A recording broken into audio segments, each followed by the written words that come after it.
What's going on, my fellow reef builders? Welcome to another session of Reef Therapy. I'm Jake Adams. And I'm Mark Vanderwall. And what are we going to talk about today, Mark? Reef keeping tricks and hacks. I guess spend a little bit of time on things that we don't think work as much as people think, and then also just stuff that we have done over the years, I guess, and some of it might be obvious to some people, but I'm always very surprised when you take something you do that you've been doing for years for granted and somebody goes, oh wait, I should, so I think it'll be a good mix. I'm sure we'll cover some things that people may already be aware about, or some reef keepers, but hopefully there's some little tidbits that are good. And that's a great point. I feel like the reefers that have become diehard listeners of Reef Therapy have a lot of great information to share. There's been some really informative comments on our videos, and I've learned something from them. And so I definitely want to encourage everyone to, once you've listened to the entire episode, to chime in with some of the tips and tricks that you think have mattered a lot in your reef keeping experience. So I think I have a pretty long list of tips and tricks, same with you. Yeah, I mean, I don't run a whole studio of reef tanks. But to your point, I was thinking about that earlier today. I love the comments, but I'm especially looking forward to this one because I'm always a sucker for any type of life hack, right? Like little tips and tricks and stuff. So, dude, there are some good ones out there. Like, no one is brainy enough to come up with them all. Like, of all these hacks, I've come up with a handful, but I've learned from you and from the entire reefing community over a couple decades. And there's just some things that I do all the time that really help my day-to-day reefing experience. But I think I want to start off with a couple that we both agree are not actually hacks. You want to kick it off? Sure. Should we talk about the elephant in the room, the big one? Yeah, let's start with that one. CO2 scrubbers. It's so strange that the concept or the technique for using soda lime to scrub a carbon dioxide from the air going to your protein skimmer was introduced more than 10 years ago, and just literally in the last year or two, and it seems like the last few months, it's just as we've participated in the discussion in increasing pH, people have looked towards this approach to try to reduce the amount of carbon dioxide going into their aquariums, lowering their pH. And man, I'm not feeling it. I'm not feeling it at all. I'm not saying it doesn't work. I think that it's a diminishing return. I think the amount that it changes the pH for the frequency of having to change the media and just the complexity. I mean, it's not complex, but just having yet one other piece of equipment to maintain, I don't think the gains are worth it. If it made significant gains in your pH, and I guess that depends on the tank size and a lot of factors, the pH or the CO2 levels in your house. There's some variables in play, right? But I have not done it myself, so I guess I should put that caveat out there. I have not experimented with it, but I've been watching it pretty closely and online, which is people that are doing it, and I don't understand the marginal benefit that you're getting from it. I'm just going to put it out there that within a few years, no one is going to be using this technique outside of extreme circumstances. And just to bring the listeners up to speed, the CO2 scrubber is a form of soda lime that's usually used in some kind of sealed canister, just like you would use with a reverse osmosis unit. And the idea is that you have your protein skimmer draw air through that canister to reduce the CO2 going into your tank, thereby increasing the pH of your aquarium water. And this can be probably most helpful in the depths of winter or the heights of summer when all the doors are closed, trying to keep it cold or trying to keep it hot, depending on the season.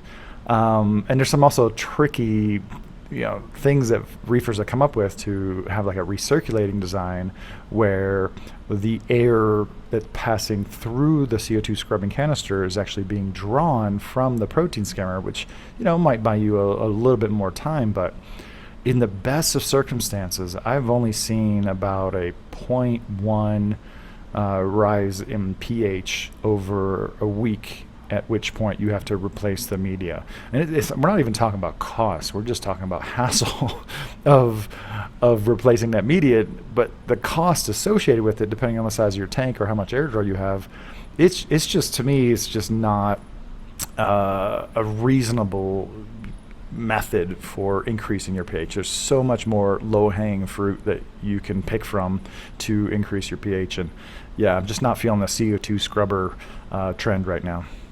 Yeah, and I guess I don't want to sound like a conspiracy theorist, but I always get a little bit suspicious of anything that suddenly gains a lot of traction that requires you to buy something over and over and over, right? You're creating a market for this subscription model of, hey, like, I got to order my CO2 scrubbing media again, and I know that people have figured out cheaper ways to buy it, but yeah, I mean, I don't want to deal with that. I mean, even just cost aside, it's just not really efficient way of increasing your pH. If you're going after pH, and we don't want to make this a whole conversation on pH. I think we're going to have an episode like that in the future. I know people are already asking. It's just not really economical, especially if you have the recirculating design. You might have some dangers of pulling, like if say your protein skimmer overflows and you have a recirculating design and you start to pull that water through the media and then that goes in your tank, kiss your corals goodbye. And I just feel like the most efficient thing you can do, which I'm officially naming here, is using a snorkel on your reef tank and routing your air intake from outside. Natural CO2 levels these days are around 360 parts per million. And I know there's a lot of folks who say, I can't get to my attic, I can't get outside, but I think there's a lot of creative ways to use the semi-rigid tubing that's used in RO units to discreetly route the air intake from your protein skimmer, because I've created like a common snorkel for the entire studio, so I don't have to route every single line outside. So I've got a 1/2-inch line of PEX that runs down the center of the studio, and I just branch off from there every time I add a protein skimmer, and that buys me about 0.1, 0.15 without doing anything else and no media to replace.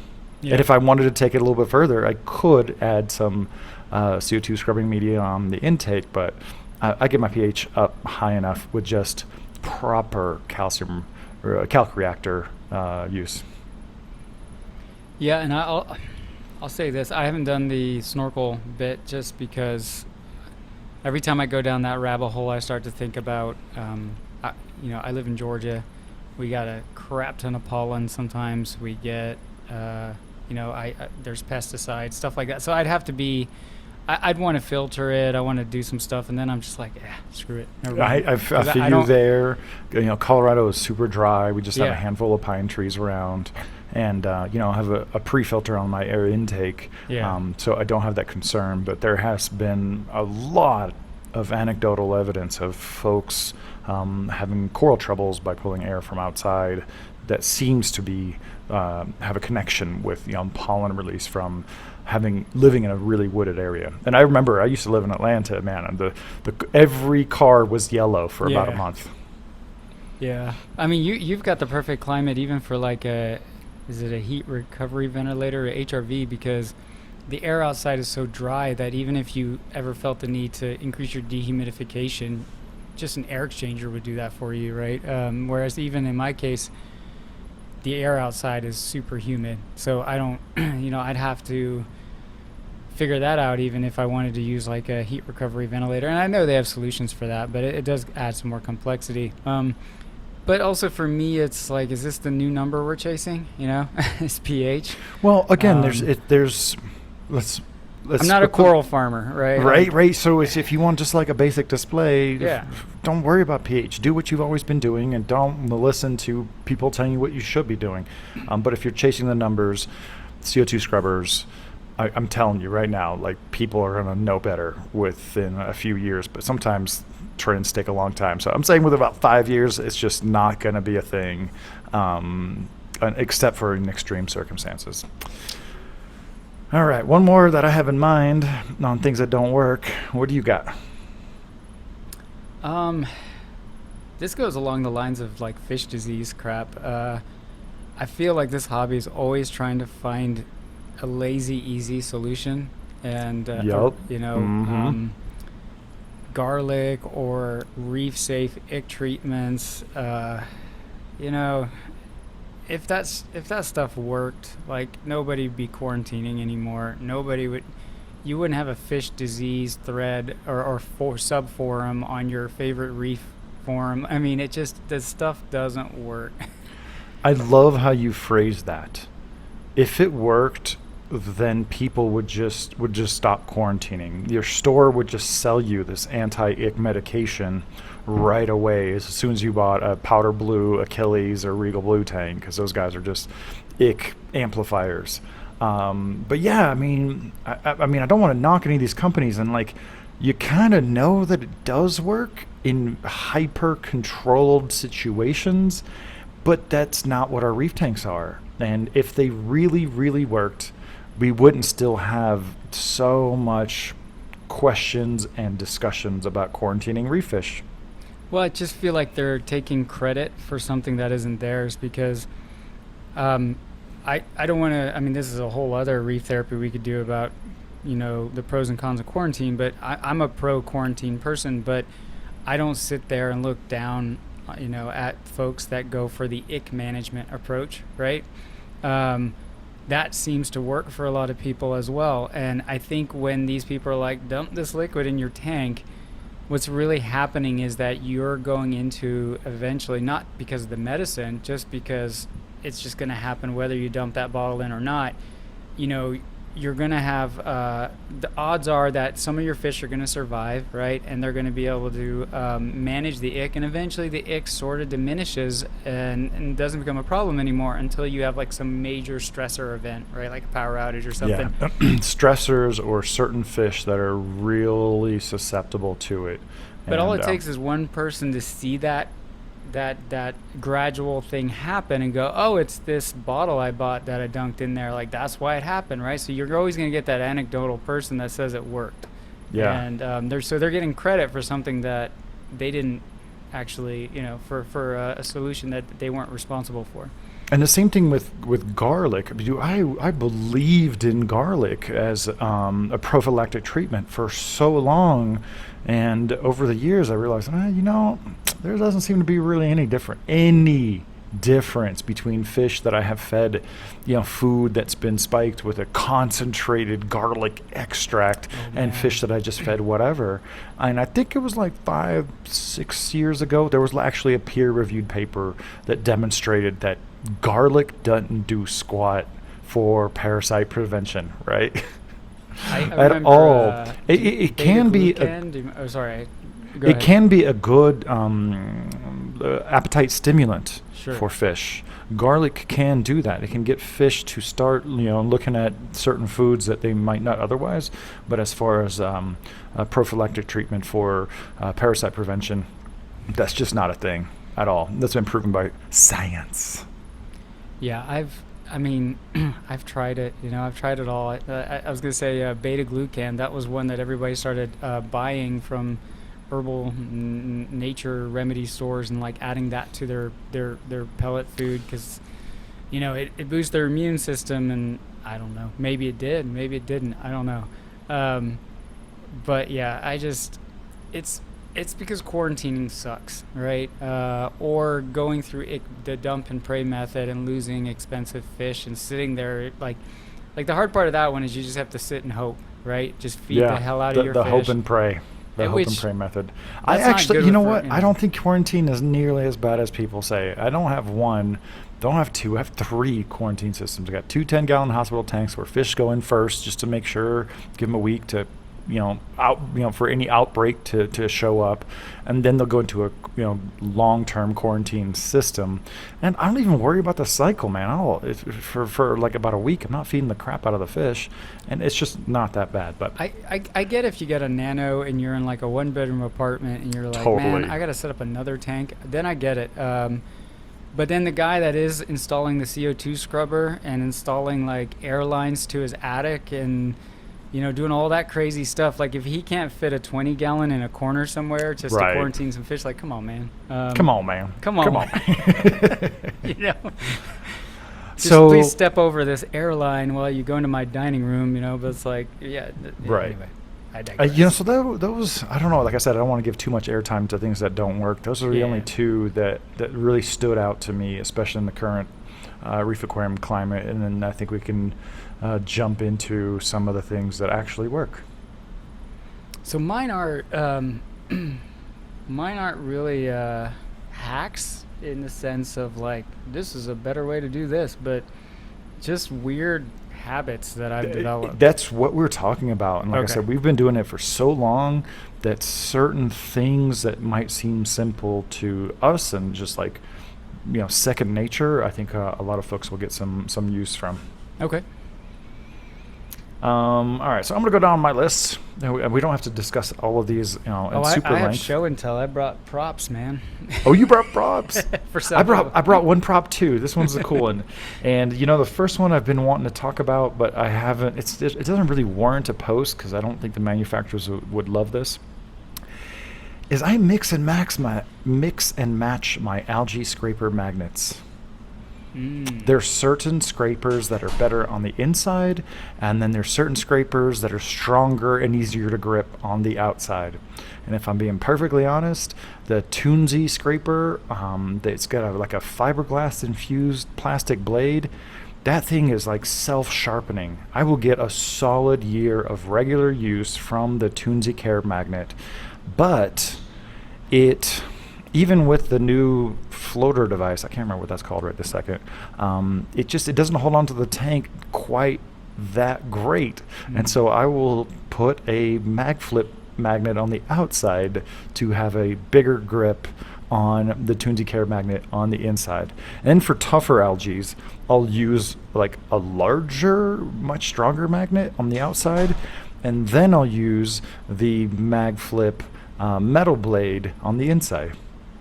I know that's not for everyone. I mean, I've been collecting algae magnets for a long time, so I can do this. I can do this mix and match. But it's one of those things, I don't think I use any algae magnets 1-to-1. Except maybe 1 or 2 nano magnets on some of the smaller tanks. You didn't know about that one, did you? No, I'll admit, that would drive my OCD nuts a little bit. Like, everything's got to match. Yeah. But I see You your don't really point. I see do the your internal point. magnet. Yeah. You don't really see it. But the handle on the larger mag flip, it juts out. You can really get your hand around it. It just ergonomically, it's strong, and you can really get a good grip on it, and it just makes cleaning the algae off the glass just that much more enjoyable and that much more effective, right? There's nothing more frustrating than having a strong algae magnet that's leaving traces behind. I love the Toonsy Care magnet, but I was not happy with having the narrow handle on the outside. It's a tough thing. Yeah. So that foam, they give you 2 pieces, so it's too big. It is. It's too big on the outside. I don't mind it too bad, but yeah, it's and then the way it attaches, maybe I'm doing it wrong, but it's got these plastic strips that go over the soft felt. So I got a little worried, like, am I gonna pick up some dirt one day with that and scratch? So then I started rigging it up with like furniture mover pad type, or not furniture, but like stuff you attach to like cabinet doors and stuff. Right, I gotcha.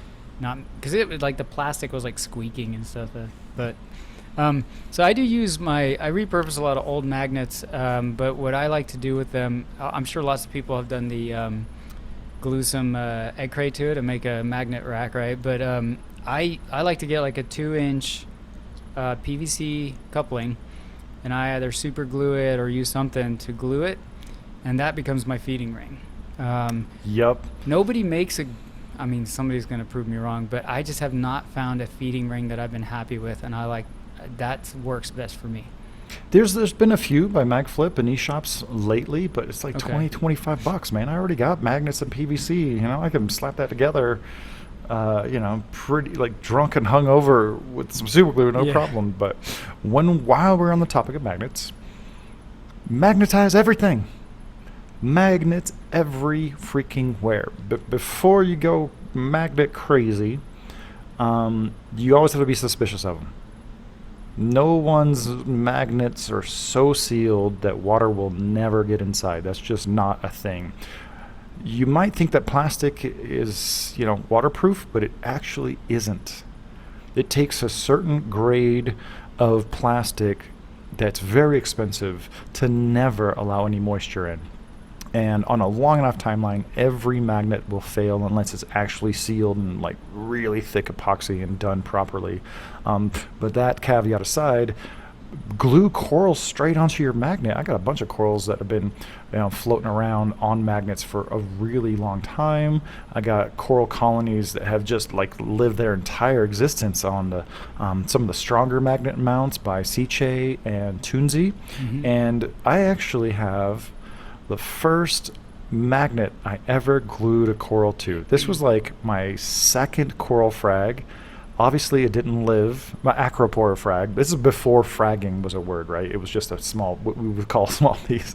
But I mean, when I was like 15, I glued a small table acro to this, and this is like an iron magnet. You can kind of see like a little bit of the redness coming through. But yeah, just there's so much you can do out there with spare magnets, but always make sure that they're not ruptured in any way.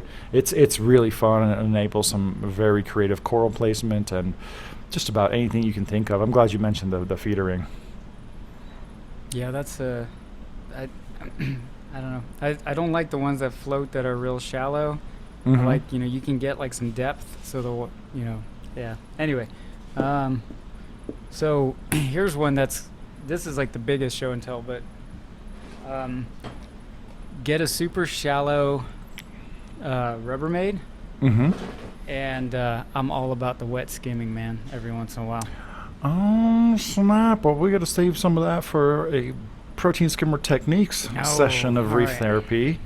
But tell us, just give us a little intro. What's the thing for? Well, so I mean, the simple, applicable hack is that when you use epoxy, or even if you use like a red slime remover, right, your skimmer's going to go nuts, right? And then it's like, oh, do some 20% water changes, and I don't know about other people's experience, but like usually I'll do like 20% water changes before I actually get the skimmer to settle down. And what's been way easier is I mix up a batch of salt water, and then I just let the skimmer overflow. Like I have like a extension hose that I can attach to the skimmer cup, and this thing can hold, I don't know, what is it, like 12 gallons, and I just let it go to town for a bit. I mean, I keep an eye on it, right? Check on it every half hour or so. And if you flood your carpet, it's not my fault. Please be mindful if you do this. But Yeah. and then what you're doing is, I feel like you're removing the actual things that are causing the bubbles to foam, and what's the word? Surfactants. Yes, there you go. You're actually removing them more efficiently, and then you're replenishing that with salt water. And that to me is a lot less work than doing a bunch of large scale water changes.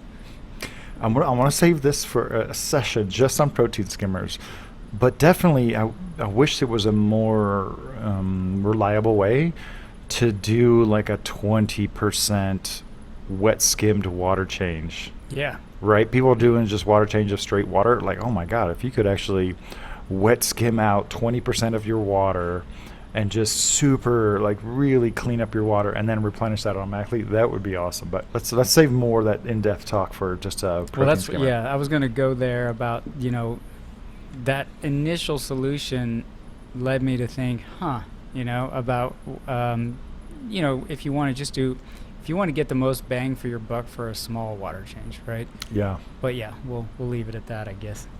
Well, let me talk about a hack that I came across. This is absolutely in the hack territory.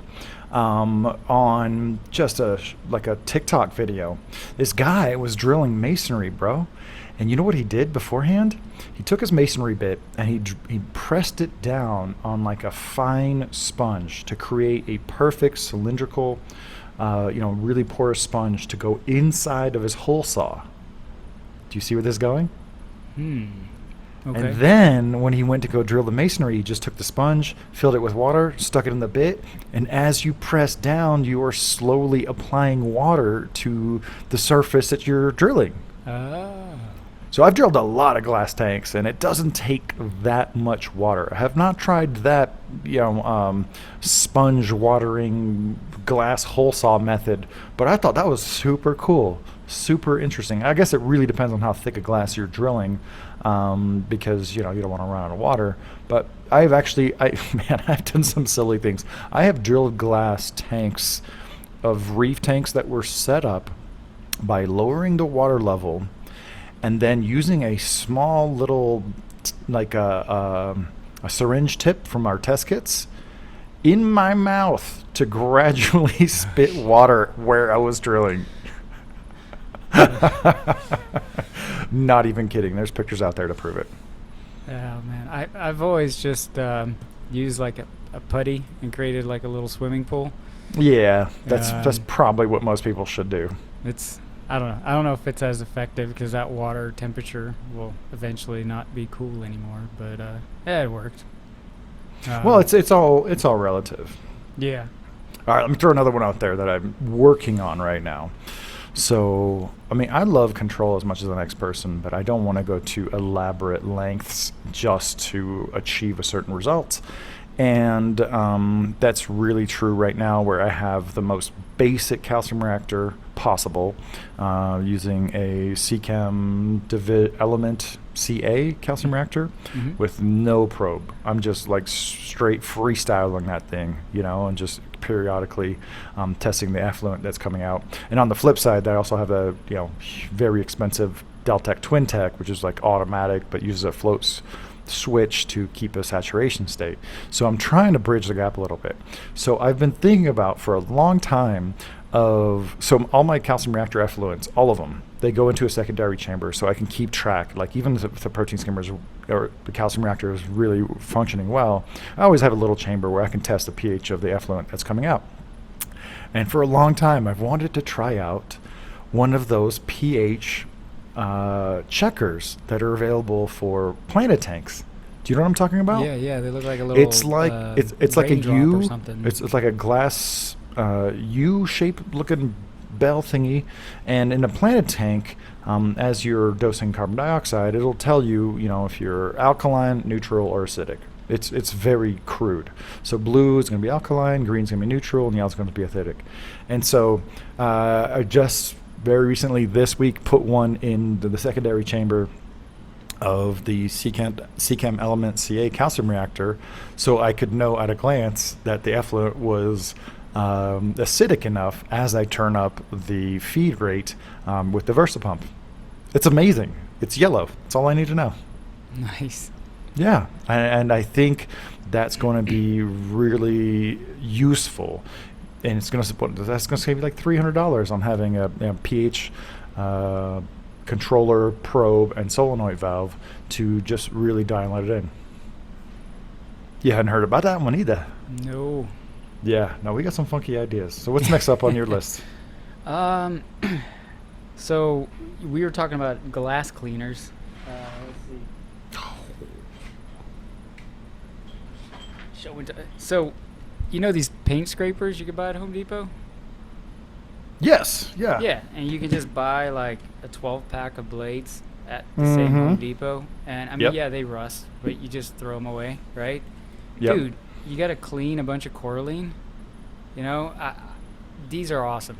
Because I remember doing it with like a razor blade. But this is like 3 inches wide, right? So you just can go and you got a little more leverage, just kind of like a Kent scraper, right? Like you got more grip. I don't know why people don't just go to town with these on the back glass. There is certainly a huge disconnect between products that are niche for the aquarium hobby. I mean, a scraper blade could cost 10 cents. And by the time you put it in packaging and shipping and multiple levels of the supply chain, you're talking about $10 to $12 for 2 or 3 pieces of metal. Case in How much are, point. yeah, how much are those how much are those scrapers a piece? Like 20 cents, 50 cents? Yeah. Yeah, and I love my Kent scraper, but you know this just gets, you don't have to apply any pressure, man. It's like It just glass. goes. Yeah, Mm-hmm. it's great. It cleans Coraline like it was Diatoms. Yeah, it's great. And you know, granted, maybe I'm not the guy to seek advice from on that, because I switched to regular glass because I found ultra clear glass to scratch too easily. But I've never really had a problem with these, even on the ultra clear glass, because by using a fresh blade whenever you do it, you know, a sharp fresh blade is not going to scratch your glass. It's How when it gets much is a nicked. pack, and how many does it come with? It's so cheap that I don't even know. You're so cheap. I don't even know. I use it once, throw it away. No, a pack of these replacement blades, I don't know. What's it got to cost, like $5? And then, you know, How many inside? oh, I don't know. I've had this pack for half a year, you know, and I'm still not done with it. Yeah, there are so many creative solutions available at your hardware store. It's not even funny. Yeah, it just pops in, right? You click it back, you go to town. Sometimes I'll dip it in some RO water and then like hand dry it. The blade itself, you can pop it right out, and then that way it doesn't rust, right? And you can get some uses out of it. Very nice. Yeah, no, that is a very good one. And while we're still talking, we're literally just talking about aquarium fundamentals, right? We're not talking about Yeah. changing your aquarium life. We were talking about small shortcuts that just really speed up the process, right? If you're using an old plastic blade to clean up some Coraline on a 6-foot tank, man, you might be at it for hours. But with what you're proposing, I mean, 10 minutes to do a super thorough job, max?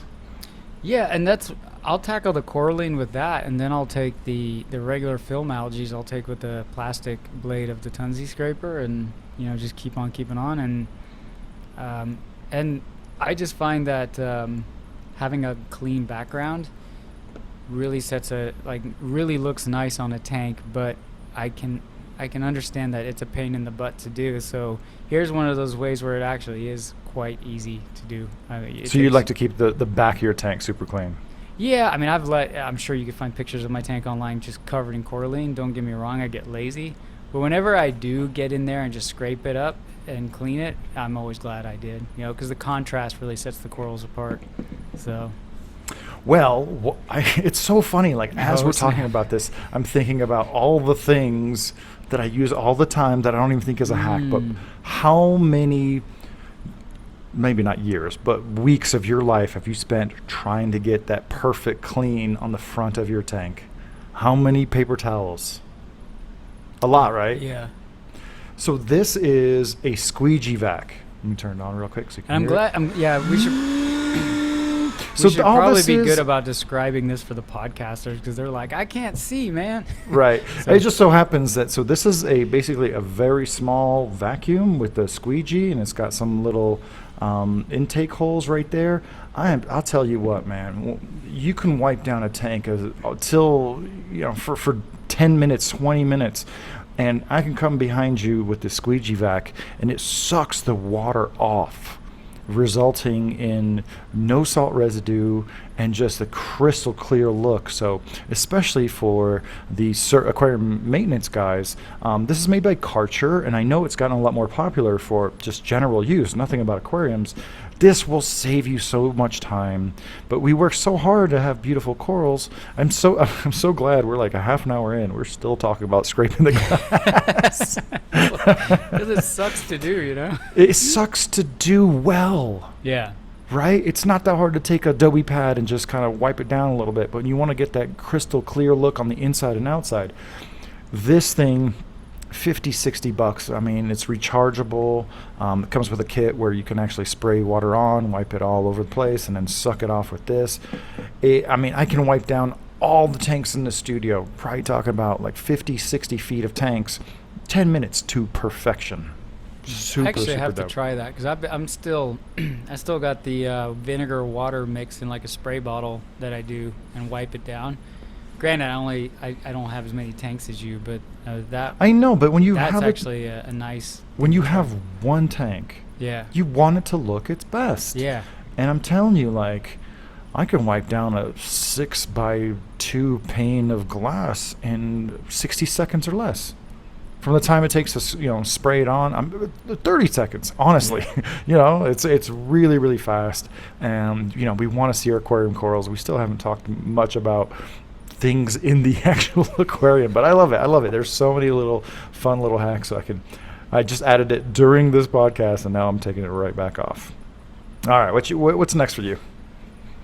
If we're gonna just finish up on cleaning, for salt creep, man, I just one of these little Nalgene squirter bottles. Just fill It's called it a up wash with bottle. Wash bottle. Okay, yeah, you fill it up with RO water, and just like the areas where you tend to have some salt creep buildup, you squirt it. It dissolves the salt, right? It makes salt water again, and I mean some of the tough spots you got to go in there with like a toothbrush, but I just kind of hose down certain areas. And then also like my skimmer intake, I'll just squirt RO water in there every once in a while. No, you're stealing my thing. All right, Oh, that's all right. that's great. So But these keep are that. great, just like- Keep that up. So a wash bottle comes in a few different versions. Yeah. Hold it up one more time. Oh, sorry. And This one's made by it- Nalgene, actually. It's a Nalgene, is a little bit more expensive, but it's a lot better. So this wash bottle, I don't even have that on my list, but I have them here. It's all these Yeah. little things that I know that I use, but I didn't think that it's actually a hack until I see people who are fragging corals, take a baster or a pipette and bring water over here, squirt a little bit. Bring water over here, squirt a little bit. The wash bottle, you can just sit there and squirt. True, The Nalgene is really good because it has a very fine tip when you really want to blast something away, like I don't know, like flatworms or any kind of parasites, or while you're fragging. And there's some more generic ones that have a little bit wider tips where you can get a little bit more water flow through. So I use that for when I'm fragging corals on the saw, when I'm just kind of cleaning up some frags, and you might scrape around the plug or something. But also, I don't even add water to my table saw anymore. I literally will just spray down the blade, because I'm not sitting there like fragging, but I also don't want like a pool of coral Yeah. scum like just recirculating through the whole thing, so I'll just use that to blast on the corals. So yeah, the wash bottle, it has so many applications around the aquarium hobby. And so you were saying you use it for your Venturis? Yeah, just every once in a while squirt a little RO water in there. Obviously calcium buildup and stuff like that, it's not going to work, but sometimes you get like the salt creep in the hose as well, and that starts to restrict the airflow. Just your sump, like the inner walls of your sump where there's just salt spray and stuff, I'll just if I just once a week just kind of hose those down with RO water, it slows the process of that whole crusty buildup. So I definitely had that on my list. I feel like if you look at threads on any Facebook group or major online forum, there is a remarkable lack of discussion about aquarium maintenance. And we're almost 40 minutes in. We're literally just talking about the day-to-day here. And one of the things I had on my list is you should be running hot, fresh water through your Venturi once a month. Mm-hmm. The more often you do it, the less it needs it. But after 2 months, I mean, especially here in a drier climate, like I like to stay on top of it. I like to keep my protein skimmer cranking, but like I think I've mentioned it before. I gave a talk on aquarium maintenance and asked people to raise their hands, and most of the crowd had never ever cleaned their protein skimmer beyond the cup. Not the pump, not the Venturi, not the air intake, not the needle wheel, and I was just like, oh. Well, this talk is going to fall on deaf ears. But yeah, I was recently tuning some equipment at a large facility a couple weeks ago, and just went around with some hot water to free up the Venturis, and immediately the protein skimmers was just turned into giant clouds and started overflowing because they had been tuned down because there was so little air going into it. But it's like, You're talking about doing that when you're half awake while you're making your coffee. Just take a little cup of hot water and just let your protein skimmer pull it through, and boom. I mean, that's 50% of the maintenance required by a protein skimmer. Clean your Venturis. Yep. Yeah, I think maybe that's why I've never been a guy that has like 20 aquariums, because I get into that, like I like the way I like to keep an aquarium. I can be lazy about parameters. I'll fully admit that, and sometimes a little lazy about cleaning pumps. But I don't know, just the appearance of everything. I don't like everything to get just, I don't know, salt creepy and gross, and just bugs me. There should be a lot more pride placed onto, especially if you have just one or two aquariums. Like, polish it up. Don't let anything distract from the enjoyment of your aquarium, whether it's noise or obstructions or dirty glass or a slurping protein skimmer. There's like just so many things you can do in this department. God, are we done cleaning our tanks yet? Yeah. Oh no, he's got something else. No, I think. Oh boy. I think I'm good. Some of this stuff's gonna make people be like, man, that guy is really OCD. Well, this should be a hobby about attention to details. That's the entire premise of the aquarium controller fad. Right? It's attention to detail. It's being critical about certain things. And if you're not critical about the appearance of your aquarium, which it's all about looking at it, right? Then I don't know. I think you're really missing a lot. Yeah, I like one of my guilty pleasures is like watching YouTube videos about people that are sailing around the world, and total like retirement dream, right, to do that. But let's go. Let's do it. I know, right? just sell the house and buy a boat of equivalent value and just go sail around the world. Dude, give me like 15 to 20 years. Let's sail around the world and try to go see every angelfish in the wild. That'd be a cool goal. Except for the super deep water ones, we'll just throw down ROV and check it off. No, but so the point of that was just there's like to basically live on a sailboat in this harsh environment of like saltwater ocean, right? The amount of maintenance, like preventative maintenance you've got to do so that you don't end up in a bad situation in the middle of the Atlantic on a like oceanic crossing and stuff, like, like it's even like when it's like some of these guys, when it starts raining, they get their brushes and brooms out, right? Because they're going to use that fresh water just to scrub the whole boat down. And I feel very strongly about that for aquariums. When I was in college, I left on a trip for 2 weeks, and I had simultaneous tank crashes at university and at my house, and I suffered so significant losses. And ever since then, I'm just like, what can I do to never have this happen again? So I cleaned the bejesus out of my pumps. I mean, I take them apart all the time. I mean, there's no part of any piece of equipment here that doesn't get visual inspection at least once a year. I'm talking about the darkest, deepest recesses of every skimmer, every pump, every tubing. Like, I just don't let it go. And it might sound like a lot of work, and it's not, because for me it's cathartic. Just kind of go through it and make sure everything's running like it should. And you know what I end up with? I end up with equipment that runs at peak performance, super quiet, super reliable. And when I leave town, I don't even think about anything. I don't ever sweat it. I just literally don't, because I've recently handled that equipment and I know what condition it's in.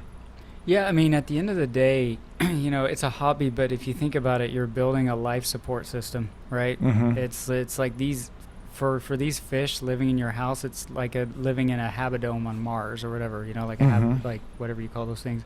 So yeah, I feel like a little bit of a responsibility to not half-ass it.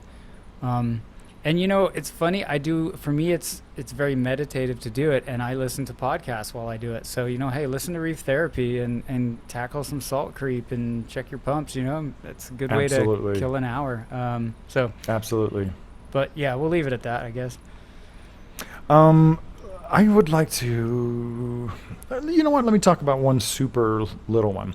I use little PVC clips for everything. Anytime, PVC clips. So basically, you just cut, a little section of pipe, then cut, cut through it. So you basically it's have like a C shape. Yeah. and I use that to clamp down everything. Damn, I didn't even think about that. Never? Are you No. serious, dude? I got so many in every size for everything, just to keep cords in place, to keep anemone baskets in place. I have algae magnets, but I don't always want to use an algae magnet, and the PVC clip works for everything. Dosing tubing, dosage tubing, just to keep everything routed kind of where I want. But anytime I need a clip, I've already, it's just something I need to clamp onto the size of a tank. And my shallow coral tables, I'll call them, they have pretty thick walls. And man, holding down those anemone baskets in high flow, or like a little floating breeder box that I don't want floating around. Man, I use little PVC clips for everything. So are you using like Schedule 20, like something that has a little more flex to it, and then making the openings, like say, smaller than the glass wall I'll use Schedule 40. Okay. And it really depends, right? Because I can use 3/4 inch, 1/2 inch, 1 inch, or larger. And depending on how tight I want it, I might, I'll do one initial cut so I can open it up, and when it comes back together, it's got a nice clamping force. But if I don't want that much clamping force, then I'll cut a little wedge, out of it, so it has a little bit more give. And what are you using to cut that with? Nah, just PVC cutters. Huh. All right. Yeah, just cut a slice of PVC with the PVC cutters, and then cut across it with the PVC cutters to make a C, and then just use that to, batten down the hatches. Dang. Okay. Yeah, super duper easy. Yeah, some of these we don't have to talk about at length. We'll just throw them out there. You know what, I'm gonna throw another easy one out there. I think specimen cups are the best thing ever. Yeah. And a specimen cup is what every store should be using to catch their fish. I have a fish net that I use to corral fish. I do not catch any fish with a fish net. So specimen cup is just what stores use to hang on the side of the tank. It's got a little bit bracket, and it's just kind of clear. It's great for visual inspection. It's great for catching fish. Dude, I don't catch fish one at a time. I catch all of them in one go. Just corral them into the specimen cup. Boom. They never have to come out of water. They never get abraded by the nylon mesh fish net. But then I also use them for everything. Right? Every one of your sumps, what is it, 2, 3, 5 partitions? It's got overflowing water. I don't even use media reactors. I just put a specimen cup right there and drill out the bottom a little bit. Maybe put some coarse foam mesh on the bottom, and boom, got water flowing through it. It's built-in media reactor with no pump. Nice. I never thought about using it as a media reactor. I have some specimen cups, and yeah, that's sort of like this squirty bottle thing, right? Once you own it, you end up using it a million times for a million different things. Yep. You have water flowing through your sump. You have it overflowing into section after section after section. And I love putting, these specimen cups pre-drilled at the bottom with a coarse foam mesh at the bottom, so I can just put a bag of any kind of media I want, activated carbon, GFO, aluminum oxide, and you know what I do when I need to replace it? I reach in and pull it out. There is no tubing, there is no lid, there is no process. I just reach in, pull it out. And you know what this has really enabled me to do is when I'm using chemical medias, I will rinse them before I change it. Right, so if I'm using activated carbon or GFO or aluminum oxide, I'll pull it out because it's going to naturally get dirty. No matter how many pre-filters you have before that, it's naturally going to get dirty. Certain sides aren't going to be exposed. I'll take it over to the sink, spray it down really good, and plop it back in. Yeah, and for media reactors too, like the whole carbon dust stuff, I only do a slight washing because I guess in my experience, people tangs, lateral line disease and all that, but as long as you're running a skimmer, if you miss a little bit of it, it'll get skimmed out, and you'll notice when you change your carbon, your skimmer cup's black, right? So, to your point, here's another hack. I soak my medias. Oh, I don't just rinse them. That was actually a tip from Joe Caparata. I was asking him, like, hey, man, how do the Triton method calls for aluminum oxide because it pulls out a different suite of elements. And he was like, oh, yeah, just soak your aluminum oxide because you can rinse it all you want. But when you soak it, and then so I started doing that with carbon and with GFO. So I'll give them a good rinse and then I'll give them a good soak in purified water for a day or two. But I always have just all my media is like pre-soaked and ready to use. So my protein skimmer cup is never black. But yeah, if you're worried about your activated carbon leaching any kind of phosphates or heavy metals, or your GFO putting iron powder in your tank, or your aluminum oxide, leaching aluminum in your tank, give it a good rinse, give it a good soak. Why soak it in your tank when you can soak it outside your tank beforehand? Yeah, I just look at it like that's what my skimmer's for. Like, get to work, dude. There's some times that I don't rinse my GFO as hard as. Oh, I don't mess with GFO anymore. So. Well, there's sometimes I'm just like, you know what? I kind of want that powder going through and just doing its absorption thing, and then let the protein skimmer or some media reactor pulling it out, because sometimes I do want some of that immediate activation, and obviously powder is going to have a much higher surface area than just the larger granules. All right, so I got one that's more about when you're not around. So I label everything. Right, the compartments in the sump, like this is the refugium, and I know you hate that word, but I'm just saying, okay, this is the skimmer, right? This is the water that pumps the water back to the tank. I've been in so many situations, that's not true, not many. I've been in situations. You've been in critical moments. Yes, where my wife's on the phone, and this was also a bit pre-FaceTime where you could actually have a camera, right? Right. And you're trying to communicate to that person what to do. And yes, controllers are great because you can remotely turn things on and off. But if you're both able to know, like if you and her or him, whoever is helping you, are talking about the same thing, right? When you say skimmer, they immediately know what the skimmer is. It's worth its weight in gold just to spend an hour and again, this is where people probably think I'm OCD, and label that shit. Even with the Herbie method, my emergency drain pipe is a different color PVC than the regular one, so that, hey, the tank's making a funny gurgling noise, right? I can say, okay, look in the overflow box, because I have a corner overflow. You can actually look in the overflow box, because I don't like center overflows. Just saying that. Anyway, but I can say, okay, is the water, up to the level of this pipe or that pipe, and hey, we're speaking the same language, right? So I just, label everything. I mean, even, label your plugs, right? It's great to have a controller, but what if I'm backpacking and I don't have access to my Fusion, right? And she just needs to freaking unplug something. And even, if you want to go nuts, like I have an oh shit button, right, that she can press. But ideally, just, I don't know. Label makers are great. Yes, it's funny you use labels. I actually color code. Yeah. And I color code with kind of like a canvas fluorescent tape. And I just usually know, I have clear jars that I put all my prepared foods in. I know which color is which, and I color code certain things. But yeah, it's like you hope that you never need it, but when things are labeled, it really comes in handy. Especially when it's, your significant other probably is knows probably what more a protein stressed than skimmer. you are. Well, no, I was gonna say, your spouse or girlfriend or boyfriend's heard you talk about your reef tank so much that they're like, they could point out a protein skimmer, right?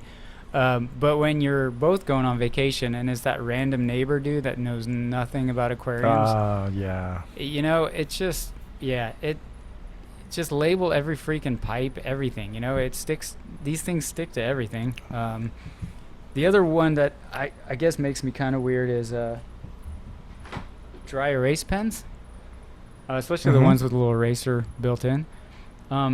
Your sump is a great whiteboard. And I do use my app a lot more and track stuff in my phone. But just, if you want to know when the last time you changed your carbon is or anything. Dadgummit. That brings me to another one. So I don't use a dry erase pen. I use what is it called? Like a bistro marker? Yeah. And I write straight on the tank. Yeah. Like I mean, I'm fish on the stores corn. do it, right? These are dry erase ones, so those are a little bit more like paint pens. So Oh, okay. I use a paint pen that you have to take off with a razor blade. But I use the bistro pen because they're fluorescent colors, Oh, right? So I got yeah. yellow, a green, and orange. I pretty much just stick with yellow, green. But when I'm actively watching a parameter on a particular aquarium, I will literally write it in the top right corner. I use it on Or- my quarantine tank, right? When I'm medicating, like when did I Yeah. add my chloroquine phosphate? When did I Same. add- I'm right there with you. I will write down like I added Prazi on this day this much, and here's my copper level on this day, and over the next few days while I'm doing the quarantine, I'll use the bistro marker, Yep. the bistro pen.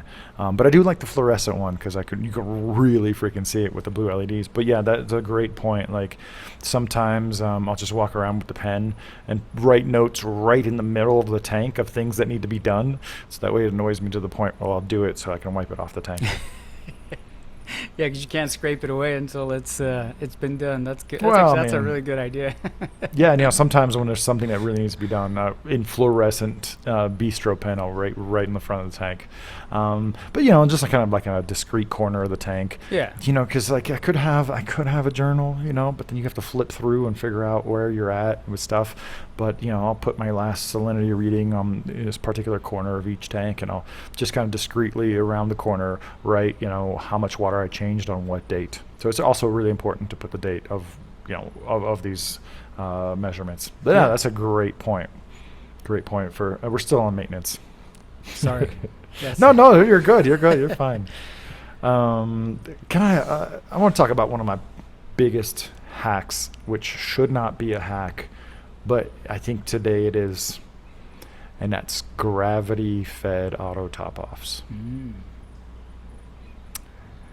I just don't understand why everyone would rather have a machine that they shell out $80 to $100 for to top off the water in your aquarium instead of just letting gravity do the work. Very similar to the protein skimmer snorkel that you can route everywhere you want, very discreetly using semi-rigid tubing from like RO units. I do the opposite, with a large reservoir, slightly elevated, and it can be like it could be as far as you want from your aquarium as long as just 1 foot above. Gravity will do the rest. It's like And the city water tower analogy, Yes. right? Like it's Yes. like every house. All is a your reef water tank. pressure Yeah. is gravity. Yeah. I mean, most places, right? But it's like there's 4 or 5 points of failure in a typical ATO device. And the only place I feel like an ATO is really warranted is in places where you absolutely cannot have a reservoir anywhere near the aquarium, or you can't route any piping, or you have a nano tank. But even then on the nano tanks, just cover it. Reduce that evaporation to we begin talked with. about that. Yeah. Just don't be afraid of a glass lid. Don't be afraid of a glass lid. Your fish will thank you. Because I mean, if you have an open tank and it's especially a smaller aquarium, it's a matter of time. It's not if, it's when. Mm-hmm. And you might be worried about CO2 and gas exchange, but your skimmer is doing 100 times more gas exchange than just the surface of your aquarium. Or they're all worried the about time. light transmission, or that salt creep will impact light transmission, which again, just take the lid over to your sink and wash it every once in a while. That's, I think, less Well, work. also we're getting but- to a point where like I actually kind of rely on my mesh, tops to help with some of the diffusion of the light. Like now I'm actually counting on it, right? It used to be such a deal where Oceanic had the low iron glass that helped more light transmit to. Like we don't have a shortage of light anymore. That's just not a problem. No, if and now you're- you have fixtures that have dedicated diffusers in them. Just just use your glass top as diffuser. Let the salt creep and dust build up on top. It's a natural diffuser. You're good. Yeah, and unless all your lights are at 100%, if they're at 100% and that's still not enough, and need you've got new a lights. glass lid. Yeah, well, yeah, that's a good point. you need new lights or more lights. Yeah, it's not. Don't blame that lid that's helping you with everything else. I really feel very strongly about gravity-fed float valves for makeup water, because for me it's literally thoughtless. I have shut-off valve for my water supply that supplies the top-off reservoir, I never have to top off anything. I don't have to top off the top-off.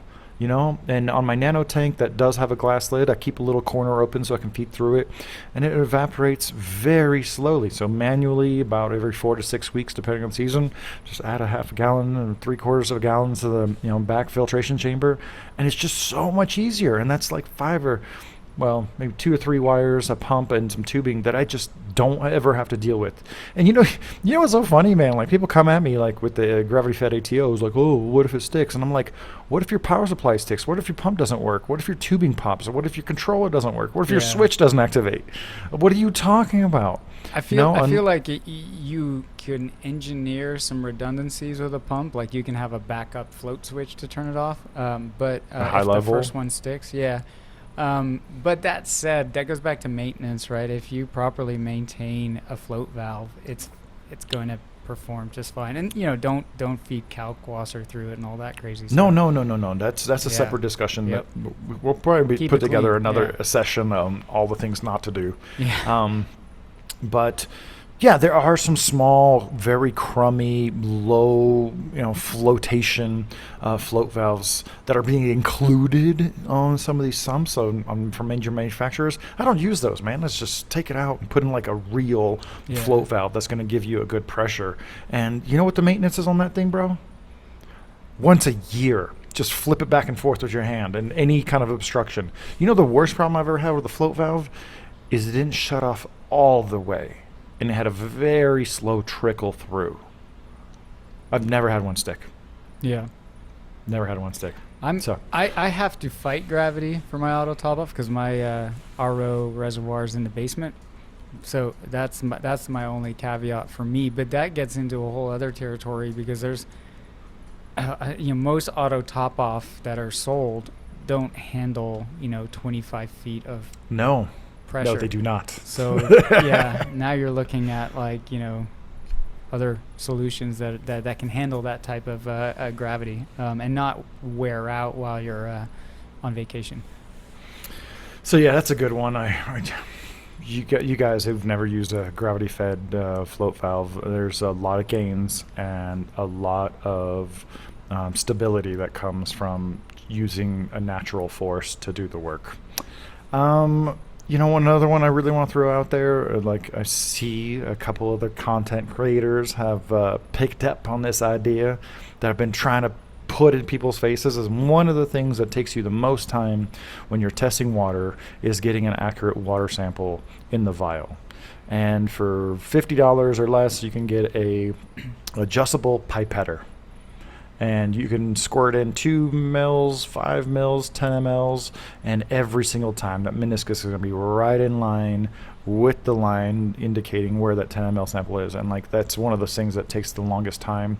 And then you have to wipe down the cuvette because you dipped it in the water, and that takes a little bit more time. But man, an adjustable pipetter, I think one of the major online retailers finally picked up on the idea. Like, how much do I have to beat people over the head with this idea? This pipetter, this is how samples are made for pharmaceuticals, for biotechnology. There's micropipetter. The Hanna calcium test kit was bunk until it came with a 0.1 ml, a very small sampler pipetter. And they sell that separately. But man, that is one of those things that will just save you so much time. And not to mention, it's hyper accurate. Right? If you're doing it manually to try to fill it to the line, you're always going to be a little over and a little bit under, and that's going to introduce some variability into your water testing regime. But having a pipetter, for all the silly things that we buy for our aquariums, like a freaking squeegee, the vacuum squeegee, it's just one of those things for me, it completely just negates the need for having any kind of automatic testing machine.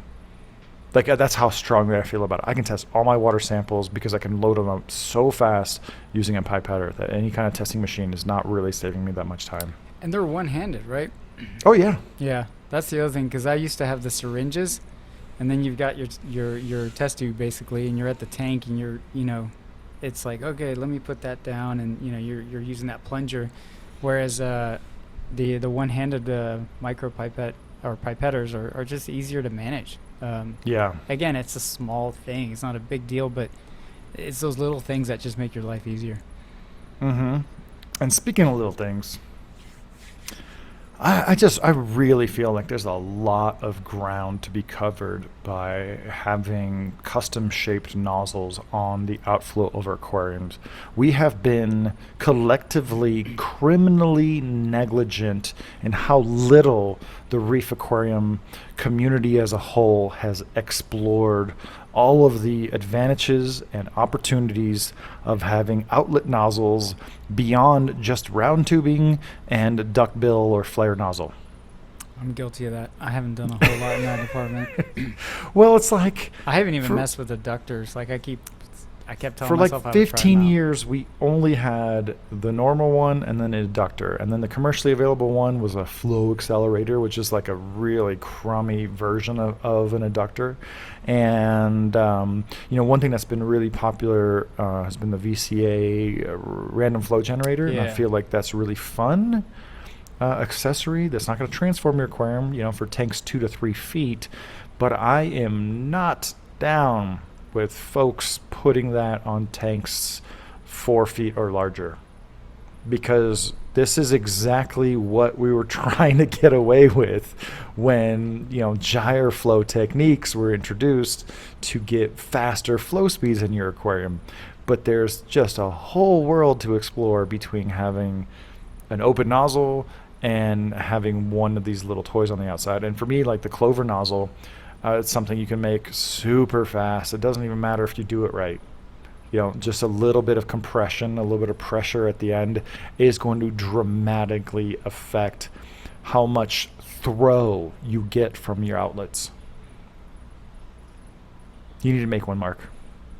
Yeah, I saw your video on it. Again, I should probably give that a shot. I got a bunch of spare PVC laying around. Yeah, just grab a tea candle and then experiment with just bending it into a couple lobes, and I think you will be really surprised.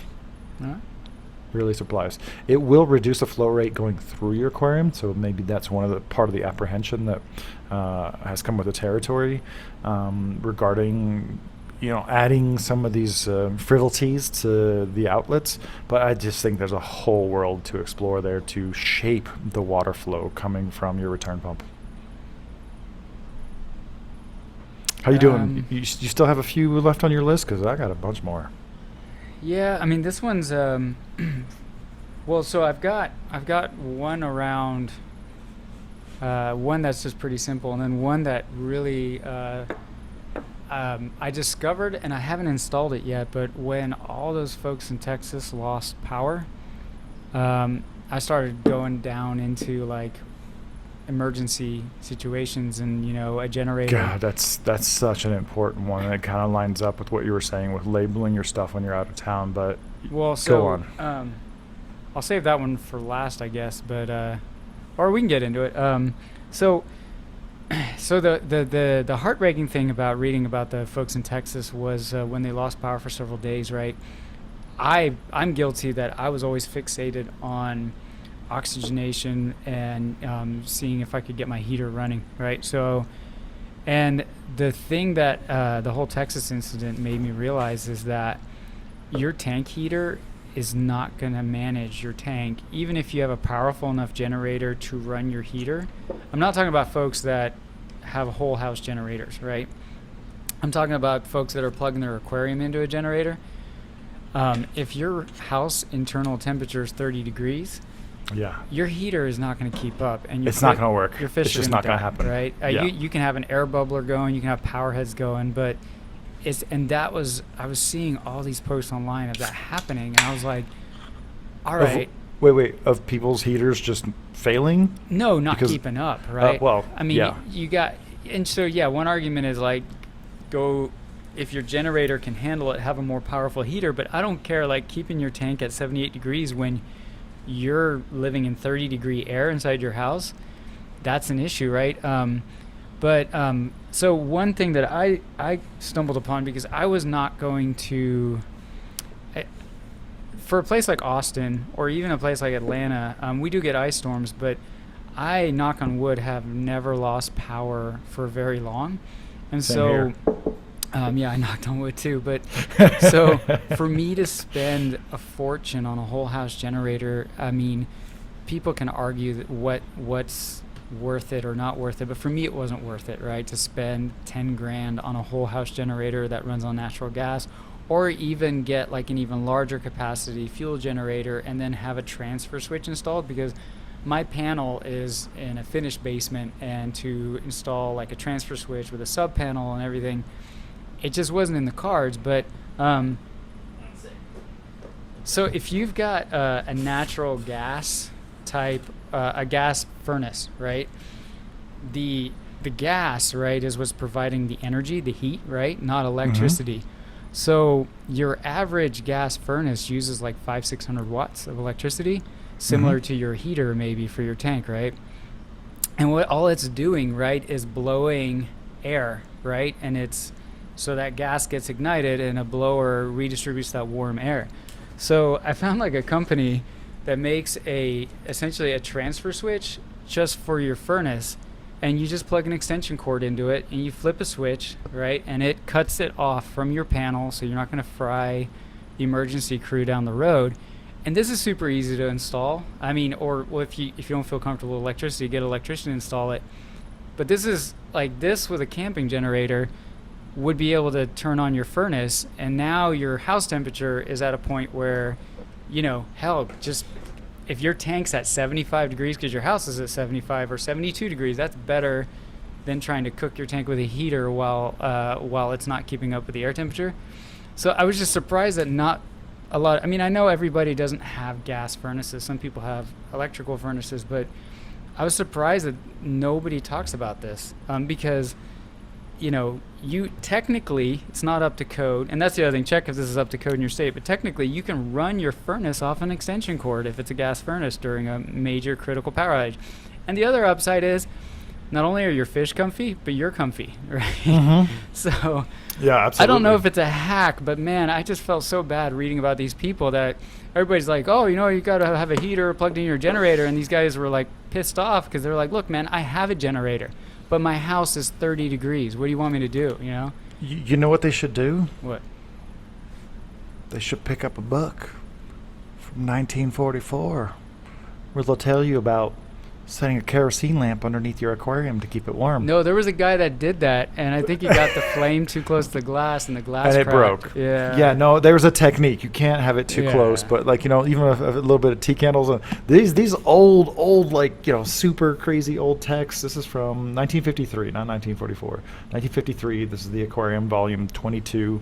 There are some very funny, like, or fun and interesting, Speaking like, of like steampunk 1920s hacks, that's got to be interesting.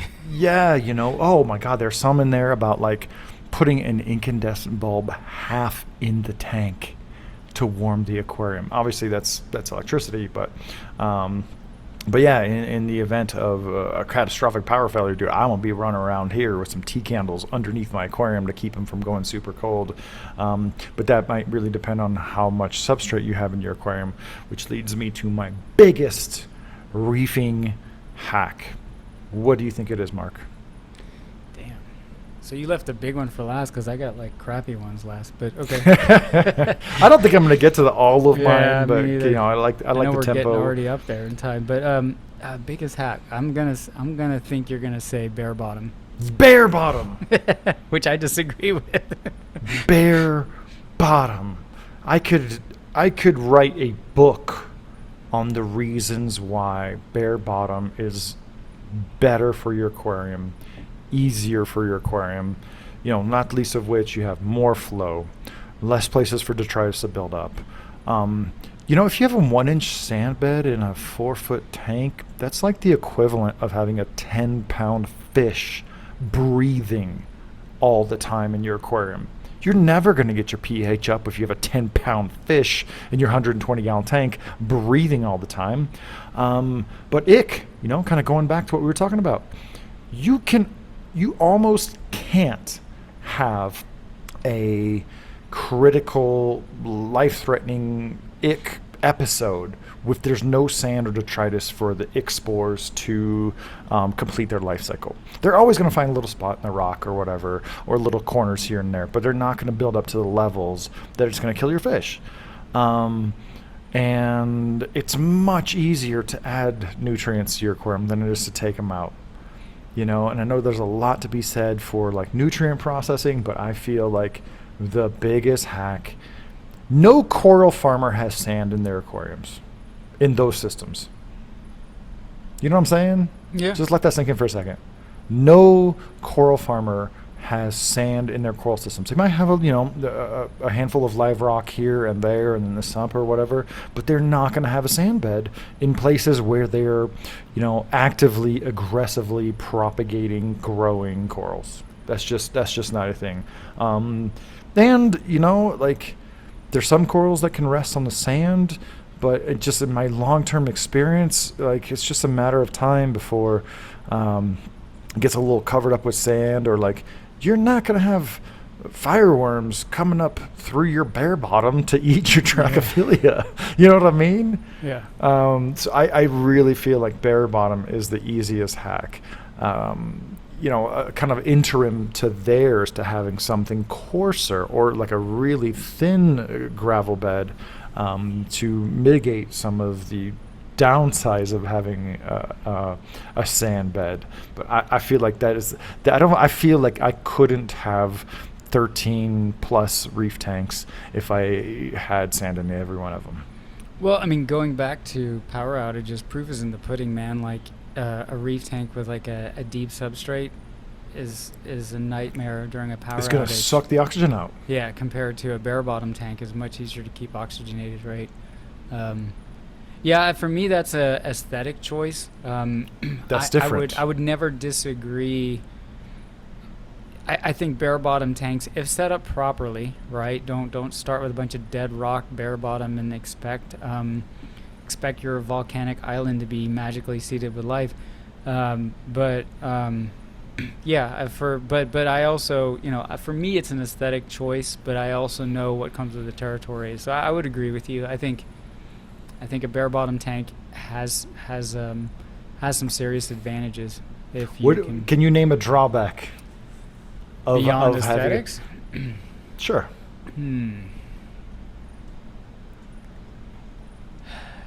I mean, we've talked about wrasses, but that they're they're more adaptable than people give them credit for. So, dude, I'm right there with you. A tank with sand looks cool. It's what we grew up on.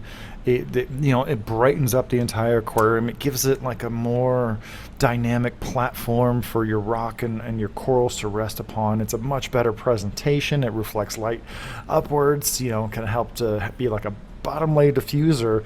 But when it comes to the core fundamentals of reef keeping, I feel like the bare bottom, that's how everyone should start their reef tank. Start their reef tank. If you want sand, add it later. Yeah. Also, that's another thing. When people, they're so proud of their newly set up tank and you've got sand and rock, I'm like, you don't really have anything. You don't really have anything going. Yeah. If you want sand, that's another thing. It doesn't have to be an all or nothing hack. Start your tank bare bottom, add sand later. Get it well rinsed and introduce it underneath the tank. Don't make it rain over all your entire reef. And I would say that's another hack. That's a sub hack we're introducing to this hack.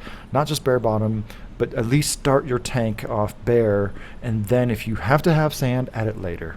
Well, and can we also so maybe this one belonged in our misconception episode, but can we stop villainizing shallow sand beds and crushed coral?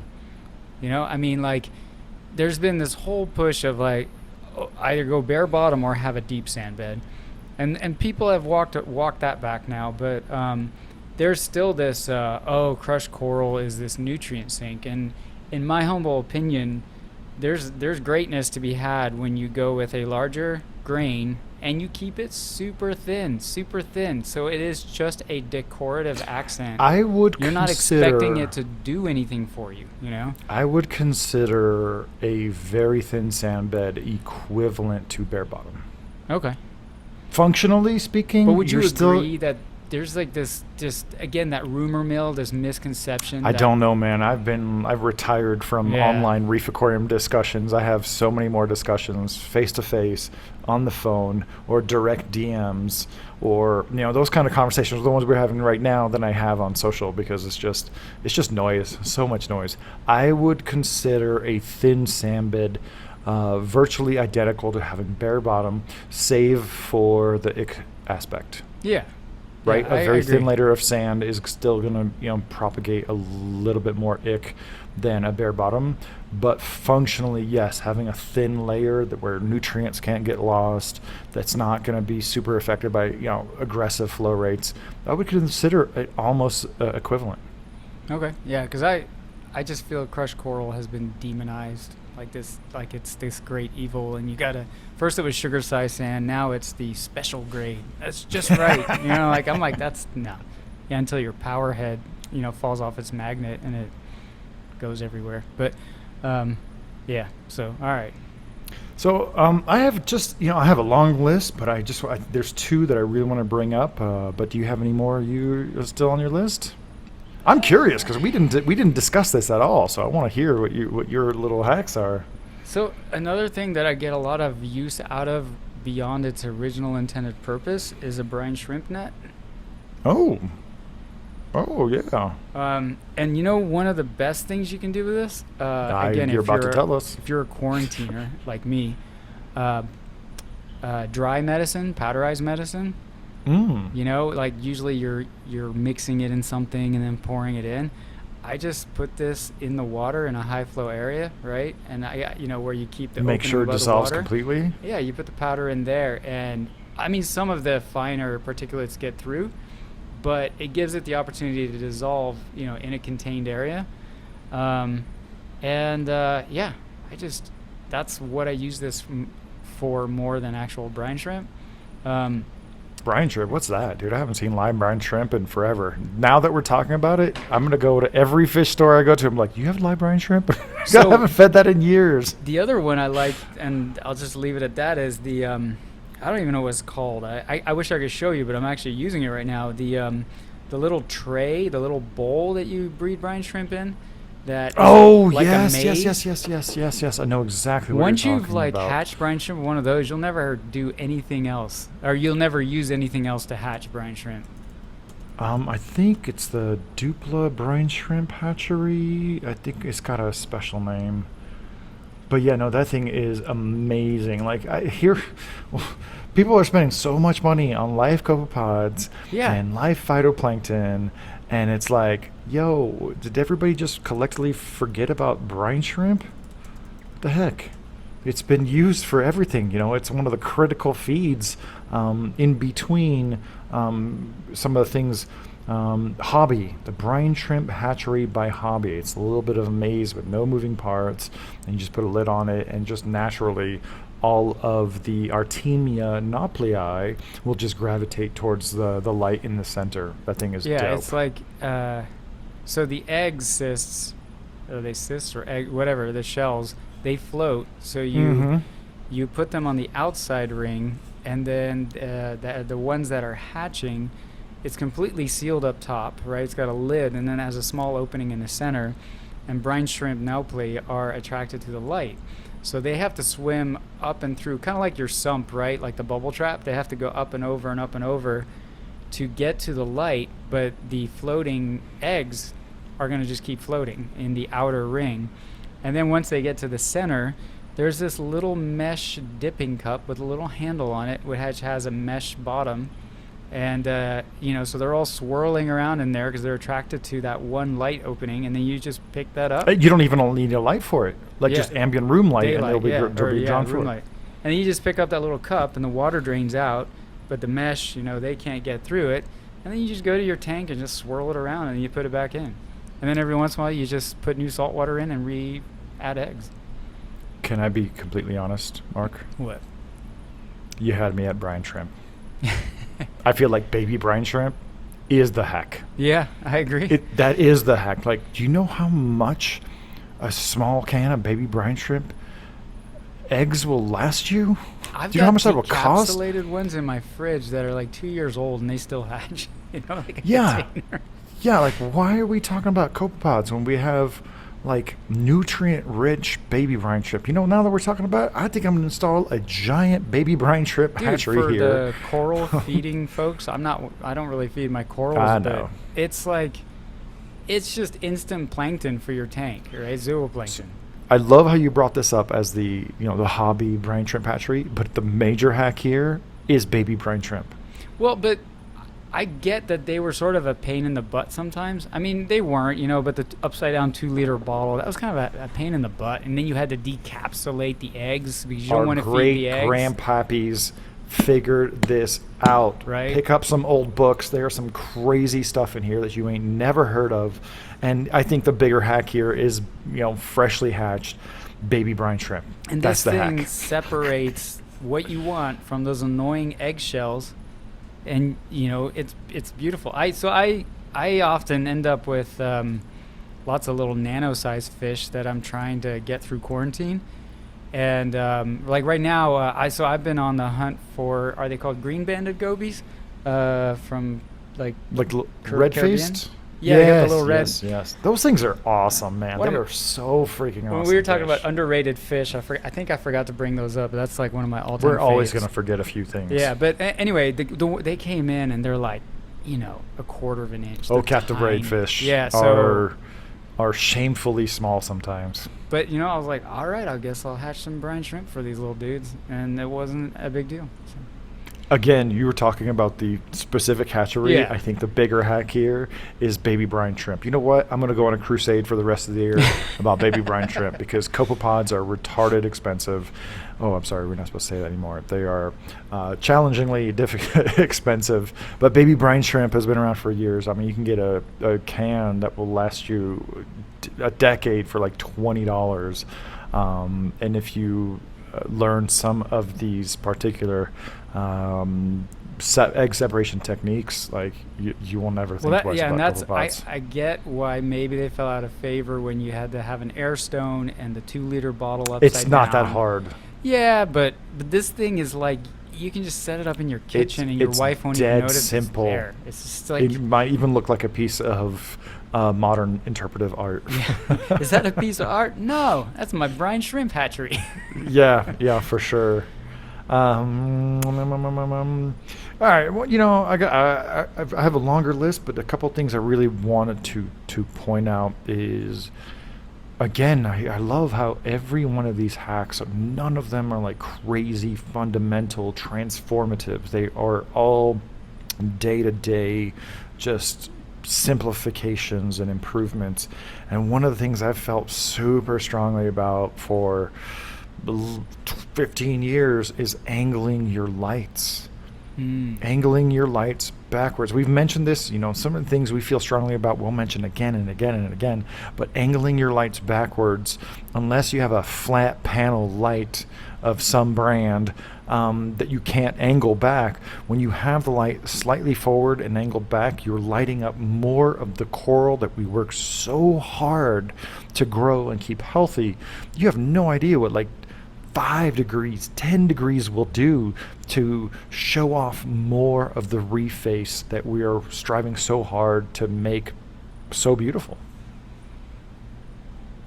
I can't argue with that. Yeah. I mean, you've worked with angled lights, and Yep. man, I can't believe it's taken so long for the reef aquarium hobby to have like a decent selection of supplemental strip lights that we can do like you did with the old Build My LED strip. Have it towards the front, angled backwards, and all of a sudden you're filling in the light, reducing some of the shadows, and just lighting up the front face of corals that we're watching. And fish look better.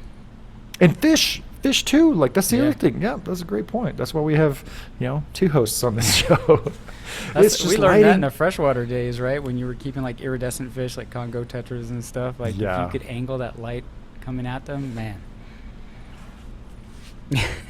Go to your local library. I'm telling you, there are some books like this that will have nothing to do with salt water, but might spark your creative juices on cool and interesting things you can apply to your aquarium. So I think it's really fitting that we kind of started off talking about some things that don't really work for, or just not really cost effective and time effective for raising your pH. But I think it'd be a really good to end with one, and that is managing the effluent from your calcium reactor. So, it's well, you know what? Sometimes there's so many people in the hobby now, they don't all know everything, or they don't all know the basics even. It's common to just route the effluent to your protein skimmer. Surprisingly, not everyone knows that. The one downside with that is you are introducing mineral-rich water right where the pH is being boosted and encouraging the lime buildup from that mineral-rich water right at the skimmer pump, right? So you're increasing maintenance by doing that. And you know what I've found to be wildly effective? Routing my calcium reactor effluent to a secondary chamber with an air stone.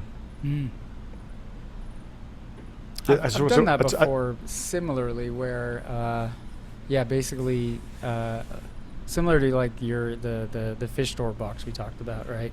Any box. Yeah. It could be a bottle. Yeah. It could be a specimen cup. It can be a cut-off water bottle clipped to the side of your tank with a little wedge of PVC using a pH checker inside. We're bringing all these little hacks back together. I'm seriously, I have that. I have a secondary chamber as a bottle clipped to the side of the tank with a pH checker inside and an air stone. And in that bottle, or that secondary chamber, just having a basic, very small $10 piezoelectric hyper silent air pump, just bubbling, right? Because your flow rate through that secondary chamber is very low. Yeah. That will raise the pH from 6.3 to 7.5 with no effort. Just aeration. That's all it takes, and that reduces a good 75% of the carbon dioxide from going to my aquarium in the first place, so I don't need to route the water or the air through a CO2 scrubber. We put a pin in it like, whoa, just now. Why don't calcium reactor manufacturers just add a gassing tower that goes into your sump? Like you think about like degassing towers that, public aquariums use, right? Yeah. And then just have right. an air stone pumping into a reaction chamber that's like an air-water ratio, and then just have you're totally right, because all these calcium reactors with that secondary chamber, they're just doing everything that everybody else did, man. I've checked the effluent coming from my calcium reactor, let's just say the Twin Tech, because it's kind of a lower pH, so a higher CO2 concentration. It runs at about 6. It goes through the secondary chamber that I made, because it doesn't come with one, and then it comes out about 6.2, which is nothing. It's like almost doing nothing. And then so if you have a average pH calcium reactor where the effluent might be 6.3, 6.4, it gives you 0.1 for that entire chamber. And it never dissolves. It almost never dissolves, except in the Stocko and Deltec style calcium reactor where the pH is already very low, right? Now, how many secondary chambers of calcium reactors have you had? Enough? 0. No, never. Yeah. Well, in my experience, that second chamber almost dissolves nothing, yeah. which leads me to believe that that secondary chamber that's helping to buffer the CO2 is not really doing that much. And so I've been on this kick of keeping my pH super high by doing simple things, and having that second chamber or that final chamber where I just have a small, cheap, silent piezoelectric air pump just bubbling through buys me a ton of room. I would just get like a little 2-inch acrylic tube, fill it up with, is it Spirax or Siperax, the glass, and then just have a mesh like bottom, right? You don't want it to fill up with water, and then just pump your air line into that, and then just have it like almost like a little mini trickle filter where the effluent is trickling through this media, and that's just getting fresh air pumped into it. We're both on the right track, right? We're both talking about... maybe this won't work. I don't know. No, we're both talking about degassing the effluent. Yeah. Before it hits your protein skimmer, right? there is a cost associated with routing your effluent through your protein skimmer, and that's precipitation of line deposits on your with needle a wheel hot pump, which is pump, going to yeah. cause, all kinds of problems down the road. So, yeah, I think that was a really awesome session of hacks, and we left some on the table. Yeah. Really, really want to invite everyone to tell us about theirs, because as me and Mark That's going to were, be fun for me to read, for sure. I can't wait. I really can't wait. Mark and I, we didn't share notes on this yet, but every time he said like certain things, I'm like, oh yes, I got that too. That wash bottle is awesome. So very, very fun. Very fun. Cool. Well, I guess we're gonna wrap up this session of Reef Therapy, our 11th episode. I'm gonna encourage everybody to like, comment, and subscribe for the YouTube algorithm. That's what we're supposed to say. Also, review us on your favorite podcatcher, Spotify, Google Play, and the service formerly known as iTunes. I think Mark and I can't wait to read your comments on these hacks, because the community has come up with a lot of these ideas, and I think this will be just a great way to get more enjoyment out of the hobby. For sure. Yeah, it'll be fun.